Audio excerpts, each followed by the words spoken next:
Hi everyone, this is Cheryllyne Vaz and I'm again here with you on another Busy Bee episode. This Busy Bee is one badass bee. She is my dear friend, in fact one of my first friends in Minnesota. This is Marcie Rendon. Marcie is you have several honors. You are my friend. You are my neighbor in the Standish neighborhood. Yes. And you are now an internationally renowned crime writer. This is true. Apparently. It is true. It is true. She's very modest. Yeah. But rather than me tell your story, not that I'm trying to pun over here, I would rather you talk because you have a new book coming out. But tell us about Marcie the writer. Okay. So I'm Marcie Rendon. I'm White Earth Anishinaabe. That's where I'm enrolled. I live in Minneapolis in the Standish neighborhood, and we met when you hosted a party.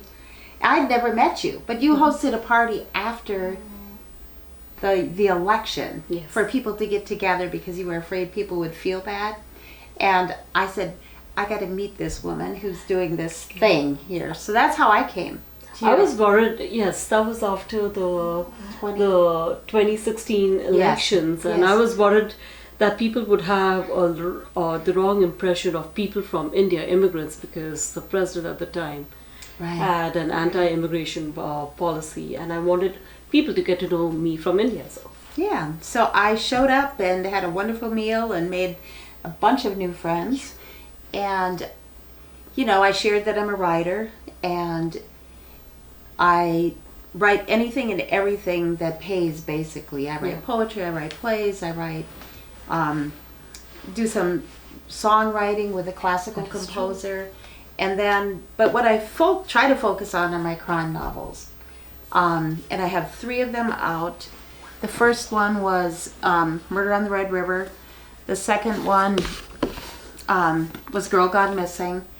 And the third is Sinister Graves. Yes. And it features the same main character, Cash Blackbear.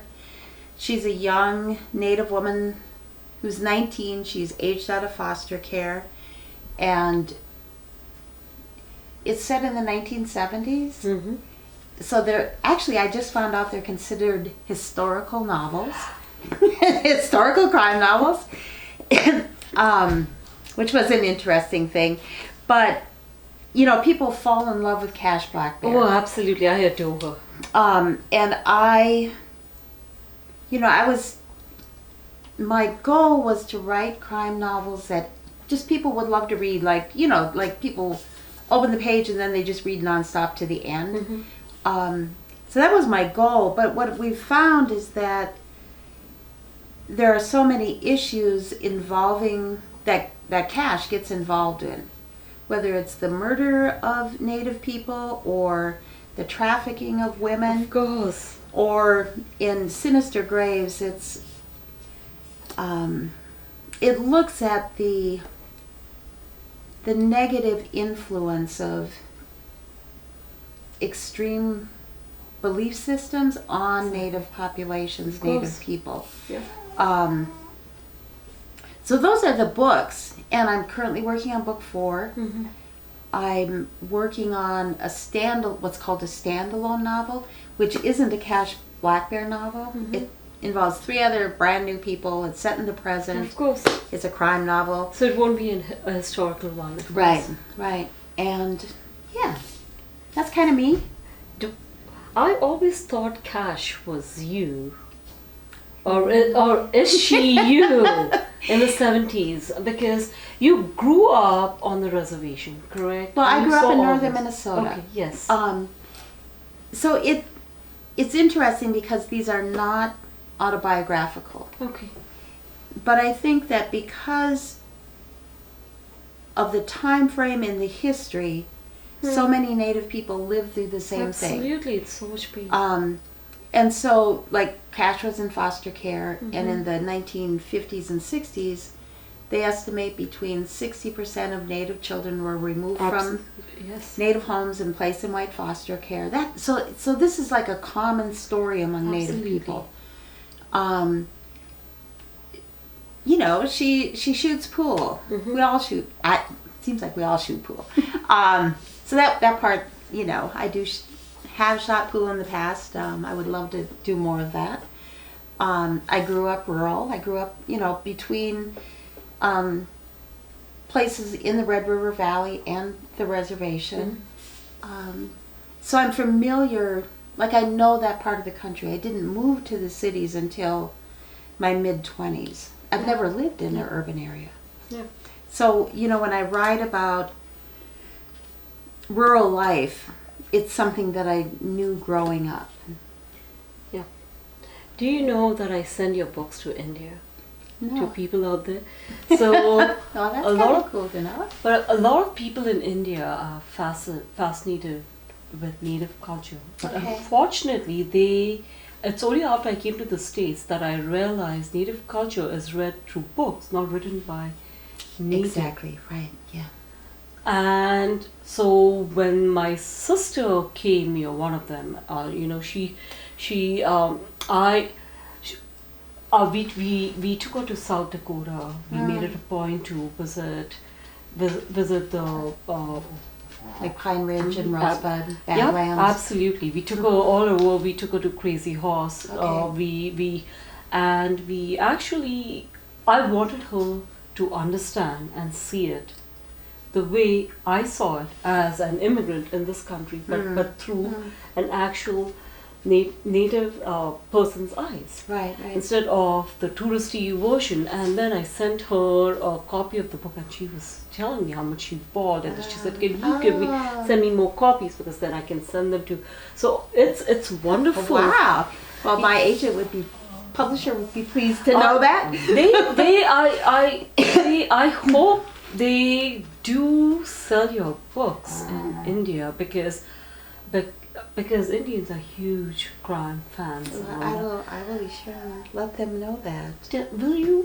What is your inspiration every day? You just get up. I know you love to grow a garden.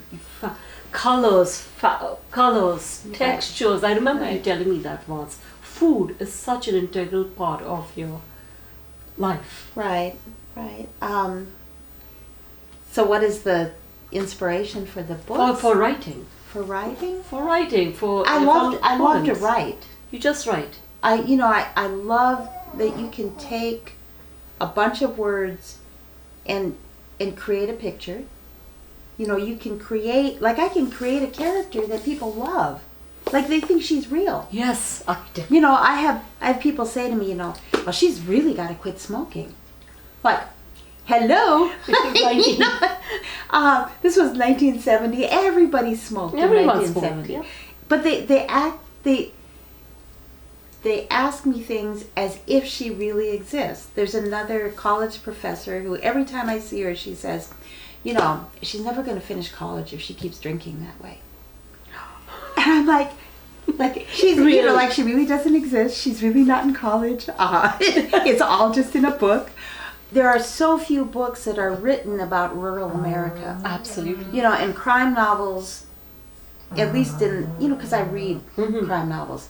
They're set on the East Coast, they're set on the West Coast, in major cities.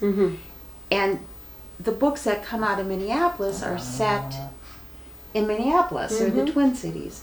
And so there's so few books that are actually about rural America, and there's so few books that are actually written by Native people about Native people. Absolutely. Like you said. I'm going to put this dog out. There's more to this country. There's more to Indian country than, you know, these big cities, and the majority of Native people still, I think, still live in these rural areas, whether on a reservation or these small towns. And so to try and capture that reality in the books. And they are still voiceless. Yeah. It surprised me, because I think as an immigrant, as you know, I have my degrees in literature. Yeah. So I love reading, and there was this consistent theme of me not seeing a single book written about the Native experience. Right. And the Native life. Yeah. And the Native way of life today. Yep. Yeah. And whatever was written by someone from your community. Mm-hmm. And whatever was written was either romanticized or there was lots of violence attached to it just to glamorize it. Yeah. And that was very icky, especially when it came, when the one topic that's very dear to me in particular, because we have this in India, is the trafficking of girls. Right, right. And girls in India are trafficked and they disappear. Mm-hmm. They're just gone. Yeah. And the police don't care. Right. Or in many situations, the police are involved or peripherally involved Mm-hmm. in the trafficking, Mm-hmm. in that they will know that it's happening over here and they'll not look there. Mm-hmm. You know. Yeah. And then, of course, there are also the complications of who should be involved, whether it's tribal police or the police out. But that came as an aha to me when only after I realized that there was a separate set of policing laws for Right. on reservations and all, because I really didn't know much, but I learned a lot more about. I was mostly concerned about girls being trafficked. Mm-hmm. I mean, there's And you talk about it a lot in one of your books. in Girl Gone Missing. Yes. Yeah. And that book, even it is about the trafficking of white women, Mhm. because that's who was being trafficked in Of the course. 1970s. But Cash helps find them, Yeah. and it opens the door for this other conversation to Mhm. happen about the somewhere between 5,000 and 7,000 missing or murdered Indian women here And- on this continent. And it's happening still, right Oh, now. every day. It's happening Every still. day Yep. there's somebody gone. Yep, and it's now a human rights, massive human rights issue in the States, because Yeah. other countries now are opening up on that topic too. Right. And they've been, historically, Native women have been trafficked out of Duluth. Mm-hmm. And it's an international shipping Oh, area. yeah. And so historically, women would be put on those ships, and we don't know where they went. And that still happens somewhat today. And they don't have a passport, they don't have anything, Yeah. so they are basically there without an identity, stuck on the Right, ship. right. And they can't even escape if they choose to. Right. Because they Yeah. would be in a different country, international customs, okay. Yeah. Thank you. This is, I am very excited to read the third book in your series, and I know Cash is going to be as dear as ever. And I won't tell her to stop smoking or drinking. It's part of her identity, And that was that time in history. It was that time in history. Which, yeah. I always enjoy meeting you because I leave with a big smile, and I just love watching your face because I'm always smiling when I'm with you.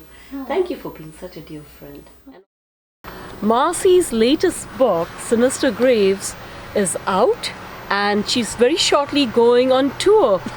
And if I were you, I would buy your copies now and send them to anyone and everyone for the holidays. I don't care. Find an excuse. You will not only love her books, your friends and family will thank you too.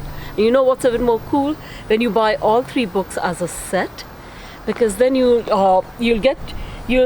think Murder on the Red River is when people get introduced to this wonderful character called Cash. Then there's Girl Gone Missing, and now Sinister Graves. Thank you, Marcie. I hope this book is going to be a smashing success. I know.